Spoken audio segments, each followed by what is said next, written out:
अस्सलाम वालेकुम दोस्तों। मेरा नाम है फ़ारूक बुज़दार। मेरी ये वीडियो उन तमाम लोगों के लिए है जो यूनिवर्सिटीज़ में काम करते हैं, जो यूनिवर्सिटीज़ में पॉलिसी मेकिंग में काम करते हैं, जो यूनिवर्सिटीज़ में रेवेन्यू जनरेशन, बजट हैंडलिंग से रिलेटेड मसाइल में या कामों में इन्वॉल्व होते हैं। ये मेरी हमदर्दाना जज़्बात हैं पाकिस्तान की हर यूनिवर्सिटी के लिए, पाकिस्तान के तालीमी सेक्टर के लिए कि अल्लाह करे वो तरक्की करे और एजुकेशन ज़्यादा से ज़्यादा लोगों तक पहुँचे। लेकिन फाइनेंसेस भी एक रियलिटी हैं और मैं क्योंकि एक ऐसा बंदा हूँ जिसका 10 साल से ज़्यादा का एक्सपीरियंस है इस चीज़ में कि किस तरीके से किसी भी कंपनी, किसी भी अदारे के रेवेन्यू को, सेल को बढ़ाया जाए। मुख्तलिफ़ कंपनीज़ में मैंने काम किया, 2-2, 3-300 हत्ता के 500 मिलियन पर मंथ तक उनका रेवेन्यू बढ़ा। मैंने पाकिस्तान में यूफ़ोन सेक्टर में काम किया, cross selling, up selling, customer acquisition के ऊपर। फिर मैंने टेलीनॉर में इसी चीज़ों में काम किया, फिर मैंने जोंग में इस चीज़ में काम किया। जब मैं मलेशिया में आया तो मैंने सूडान टेलीकॉम को पूरा एक वे फॉरवर्ड बताया रेवेन्यू एनहांसमेंट का और रेवेन्यू की न्यूज़ स्ट्रीम्स का। ये रेवेन्यू की न्यूज़ स्ट्रीम्स और जो जो मेरे थॉट्स हैं, जो मेरा एक्सपीरियंस है, उसके मुताबिक यूनिवर्सिटीज़ भी कर सकती हैं। तो उम्मीद है पॉलिसी मेकर्स को ये मेरे सजेशंस अच्छे लगेंगे। अल्लाह करे ये आपके लिए यूज़फुल हों। अगर आप में से कोई भी यूनिवर्सिटी वाला, कोई भी पॉलिसी मेकर इस वीडियो को देखता है और यूनिवर्सिटी में वो अगर 1% भी अपनी रेवेन्यू इंक्रीज़ ये मेरे सजेशंस के बेस पर करेंगे, तो मुझे उम्मीद है कि मेरा जो वीडियो बनाने का मकसद है वो मुकम्मल हो जाएगा। पहली बात ये समझने की ज़रूरत है कि यूनिवर्सिटीज़ अब वक्त के साथ साथ एक प्लेटफॉर्म, एक रिसर्च का अदारा होते जा रहे हैं।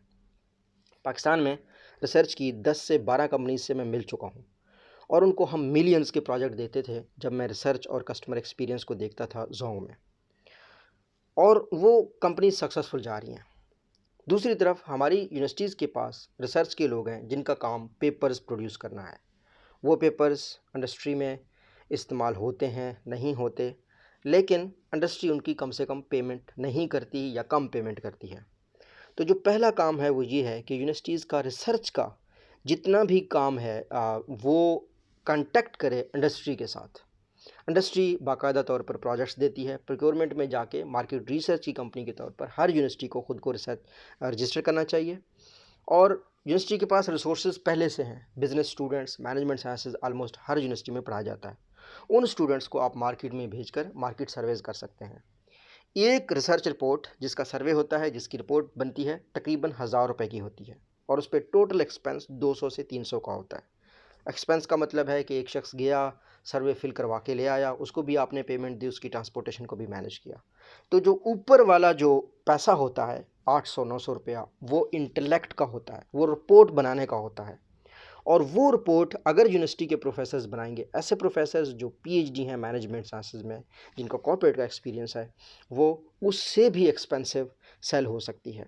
और कुछ यूनिवर्सिटीज़ के मुख्तलिफ सिटीज़ में सब कैंपसेस हैं, उनको भी आप इंगेज कर सकते हैं। तो ये पहला तरीका है कि आप रिसर्च को पकड़ें, आप बिज़नेस रिसर्च को पकड़ें, आप यूनिलीवर को पकड़ें, आप पकड़ें जनाब टेलीकॉम सेक्टर को, और आप बहुत ज़्यादा रेवेन्यू जनरेट कर सकते हैं। पहली चीज़ है। दूसरी चीज़ ये है कि पाकिस्तान में फ्रीलांसर्स बढ़ते जा रहे हैं।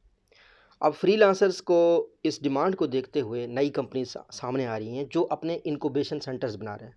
इनक्यूबेशन सेंटर एक सिंपली एक ऑफिस, एक ब्रेनस्टॉर्मिंग की जगह है जहाँ पे मुख्तलिफ लोग आते हैं, अपने आइडियाज़ को डिस्कस करते हैं, स्टार्टअप्स को शुरू करते हैं।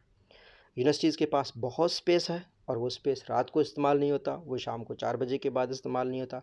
बिल्डिंग का बेस्ट यूटिलाइजेशन ये हो सकता है कि यूनिवर्सिटी इनक्यूबेशन सेंटर के तौर पर अपनी बिल्डिंग को यूज़ करें। अपनी बिल्डिंग का जो भी एरिया इनक्यूबेशन सेंटर के लिए मुख्तस किया जा सकता है उसको मुख्तस किया जाए, और वहाँ पे जितने भी कॉर्पोरेट सेक्टर के कंपनीज़ के काम करने वाले लोग हैं, फ्रीलांसर्स हैं, वो आएँ और वो मंथली एक एक्सपेंस, एक अमाउंट पे करें यूनिवर्सिटी को। तो ये यूनिवर्सिटी के लिए एक बेहतरीन बिज़नेस हो सकता है। जब क्लासरूम्स के लिए अवेलेबल ना हो वो रूम, उसको इस्तेमाल किया जाए। तीसरा जो कंसेप्ट है वो भी फ्रीलांसर से रिलेटेड है, वो यही कोवर्किंग स्पेस का है। कोवर्किंग स्पेस का मतलब पाकिस्तान में फ्रीलांसर इस वक्त मिलियन में है। पाकिस्तान दूसरे तीसरे नंबर पर टॉप वर्ल्ड की कंट्रीज़ में आता है जहाँ पे फ्रीलांसर्स काम करते हैं। लोग घर बैठे काम करते हैं, उनको कॉल करने में मसाइल होते हैं, क्लाइंट से बात करने में मसला होता है। अगर यूनिवर्सिटी एक एरिया एलोकेट कर दे, अपने हॉल को एलोकेट कर दे या कोई रूम्स एलोकेट कर दे फ्रीलांसर्स के लिए, जिसमें वो रात को आके बैठते हैं, अपने ऑफिस के तौर पर यूज़ करें, तो ये एक बेहतरीन रेवेन्यू का सोर्स हो सकता है यूनिवर्सिटी के लिए। इसके अलावा कोवर्किंग स्पेस का मतलब एक और भी है, जिस तरीके से आप अगर एक हॉल बुक करवाते हैं, हॉल बुकिंग के हवाले से भी यूनिवर्सिटीज़ खुद की बिल्डिंग का बेहतरीन यूज़ कर सकते हैं रात के वक्त। किस पर्पज़ के लिए आप हॉल दे सकते हैं? डिफरेंट इवेंट्स के लिए, डिफरेंट ऑर्गेनाइजेशंस इवेंट्स करवाते हैं तो उसके लिए वो बुक किया जा सकता है। होटल्स में ये बहुत बड़ा बिजनेस है कि वो इवेंट्स मैनेज कर सकते हैं। तो ये तो वो तमाम चीज़ें हैं जो आप कर सकते हैं। न्यू एक्विजिशन के हवाले से न्यू रेवेन्यू स्ट्रीम्स हैं। दो और चीज़ें हैं जो कि मैं मुसलसल टेलीकॉम सेक्टर में की हैं, जिनको मुख्तलिफ और सेक्टर्स में भी इम्प्लीमेंट किया जा सकता है। वो है क्रॉस सेलिंग और अप सेलिंग। ठीक है, अप सेलिंग का मतलब ये है कि अब आप देखें ना, जब भी यूनिवर्सिटी से एक स्टूडेंट कोई कोर्स करके निकलता है तो मार्केट में आपको बहुत ज़्यादा लोग कोर्स बेचने वाले मिलेंगे कि यूट्यूब चैनल कैसे बनाया जाए, एंटरप्रेन्योरशिप कैसे बनाई जाए, सीवी कैसे बनाई जाए, और हत्ता कि आप अपनी प्रोफेशनल ग्रूमिंग कैसे कर सकते हैं, आप अपनी प्रोफेशनल ड्रेसिंग कैसे कर सकते हैं। तो यूनिवर्सिटीज़ को चाहिए कि छोटे छोटे ऐसे कोर्सेज़ भी इंट्रोड्यूस करें जिसमें ये जो साइड स्किल्स हैं जॉब की, डिग्री के साथ साथ इनको डिग्री के दौरान सिखाया जाए। अगर दौरान नहीं सिखाया जाता तो बाद में सिखाने के भी सर्टिफिकेट्स अलग से होने चाहिए। वो एक बहुत बड़ा रेवेन्यू जनरेटिंग सोर्स हो सकता है यूनिवर्सिटीज़ के लिए। तो ये क्रॉस सेलिंग हो जाएगा। उसके बाद अप सेलिंग ये है कि यूनिवर्सिटीज़ जब छोटे छोटे कोर्सेज इंट्रोड्यूस करेंगे तो उनके पास स्टूडेंट्स आएंगे, छोटे छोटे कोर्सेज़ के स्टूडेंट्स आएंगे, और उनको फिर अप सेलिंग की जाए, बड़े कोर्सेज बेचे जाएँ, जिस तरीके से MBA एग्जेक्टिव का प्रोग्राम, MBA के दूसरे कोर्सेज। आपको ये हैरत होगी कि इस वक्त LUMS university, Lahore university of management sciences, Facebook पे इश्तहार चला रही होती है अपने MS के प्रोग्राम के, कि आप हमारे MS के प्रोग्राम के लिए आ जाएं। तो इसका मतलब ऑब्वियसली ये है कि LUMS is also looking for new students, for talented students. Obviously इसका मकसद हरगिज़ वीडियो का ये नहीं है कि लम्स या दूसरी यूनिवर्सिटीज़ किसी तरीके से लोगों को पकड़ के ले आएँ, लेकिन इसका मकसद ये ज़रूर है कि आपके पास चॉइस तो बहुत ज़्यादा हो ना, 100-200 लोगों का मेरिट बने, 1000 लोगों में से आपको 60 सेलेक्ट करने पड़ जाएँ, 50 सेलेक्ट, तो क्वालिटी आ जाएगी।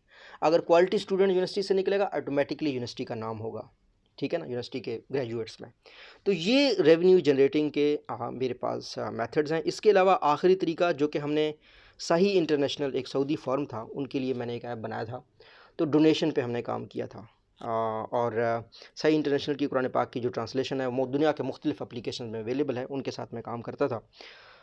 तो उसमें हमने डोनेशन का कंसेप्ट लॉन्च किया था। तो यूनिवर्सिटीज़ डोनेशन के तौर पर भी बहुत बड़ा पैसा इकट्ठा कर सकती हैं। डोनेशन पर्टिकुलरली आपके अपने स्टूडेंट्स, आप उनका एक डेटाबेस बनाएं।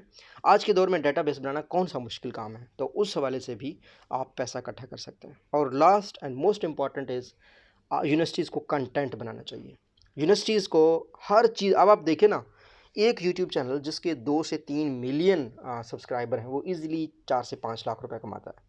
तो यूनिवर्सिटीज़ को चाहिए कि वो अपने प्रोफेसर्स के, अपने टीचर्स के कोर्सेज, कंटेंट, एजुकेशन को ऑनलाइन ले आएँ, चाहे वो यूट्यूब चैनल पे ले आएँ, चाहे वो अपने प्लेटफॉर्म बनाएँ। तो ये इंतहाई ज़रूरी है, और उसमें मुख्तलिफ़ तरीके से एडसेंस के तरीके से कमाया जा सकता है। और यूनिवर्सिटीज़ टीचर्स को कंसल्टेंट के तौर पर बाहर लोग एडवाइस कर सकते हैं। यूनिवर्सिटी सर्टन प्रोडक्ट्स को अपने एरिया के स्पॉन्सर भी कर सकता है। तो कंटेंट क्रिएशन पे भी यूनिवर्सिटीज़ को फोकस करना चाहिए। ये इसकी अप सेलिंग, यानी ये जो आप सर्विस ऑफ़र कर रहे हैं, इसके ऊपर सर्विसेज हैं जो आप ऑफ़र कर सकते हैं। ये मेरे आइडियाज़ हैं। उम्मीद है किसी भी यूनिवर्सिटी वाइस चांसलर के लिए, किसी भी यूनिवर्सिटी के हेड के लिए, अल्लाह करे पाकिस्तान में एजुकेशन सेक्टर ग्रो हो और हमारे स्टूडेंट्स को नित नए आइडियाज़ आएँ और हम मुख्तलिफ़ फ़ील्ड के लोगों के एक्सपर्टीज़ से फ़ायदा उठाना सीखें। अल्लाह हम सबका हामी नासिर हो। अल्लाह हाफ़िज़।